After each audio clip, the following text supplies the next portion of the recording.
नमस्कार दर्शक बंधु आपण समस्त को आउ एक नूतन वीडियो को स्वागत। दर्शक बंधु आम आज यही वीडियो रे गुरु दिवस उपरे एक सुंदर भाषण देखिबा। वर्तमान चलंतु डेरी न करी आमर यह भाषणटी को आरंभ करिबा।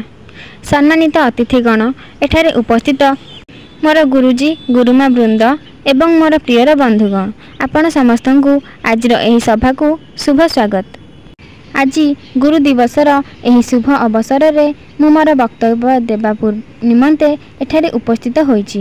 प्रथमे मु मोर समस्त सम्मानित शिक्षक माननकु शुभ गुरु दिवस कामना करी मोर वक्तव्य को आरंभ करने को चाहूँगी।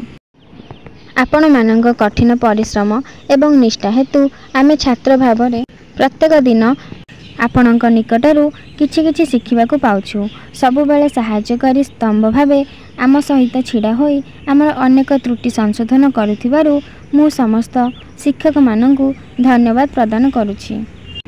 शिक्षादान दिगरे शिक्षक मानकर कठिन परिश्रम को चिन्हित करने एवं सेमानंकु कृतज्ञतार सहित सम्मानित करने पाई प्रतिवर्ष सेप्टेम्बर 5 तारिख रे समग्र भारत वर्ष रे एही दिनटी को गुरु दिवस भावे पालन करा जाय थाए। एही दिन भारतर द्वितीय राष्ट्रपति डॉक्टर सर्वपल्ली राधाकृष्णन जन्म दिवस टीकू आमे गुरु दिवस भावरे पालन करिथांती। सेथिले भारतर प्रथम उपराष्ट्रपति से मध्य जणे महान पंडित आदर्श शिक्षक एवं भारत रत्न प्राप्त कर्ता थिले। से 1888 मसीहा सेप्टेम्बर 5 तारिख रे जन्मग्रहण करथिले।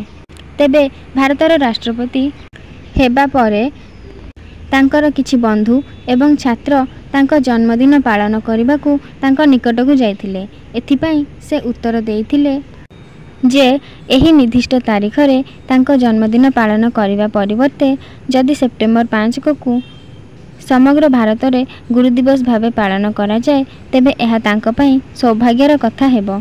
सही दिन ठारू आमर प्रिय शिक्षक जो माने कि आमको उचित शिक्षा प्रदान करी आमर भविष्यत को प्रस्तुत करिथांती सेमानंकु सम्मानित करिबा पई एही दिवसटी पालन करा जाउ अछि।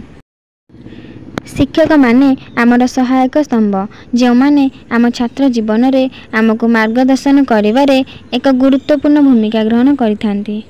आमको जीवन रे मूल्यवान शिक्षा देबा पई सेमाने यथासंभव चेष्टा करी आमर आदर्श होइथांती।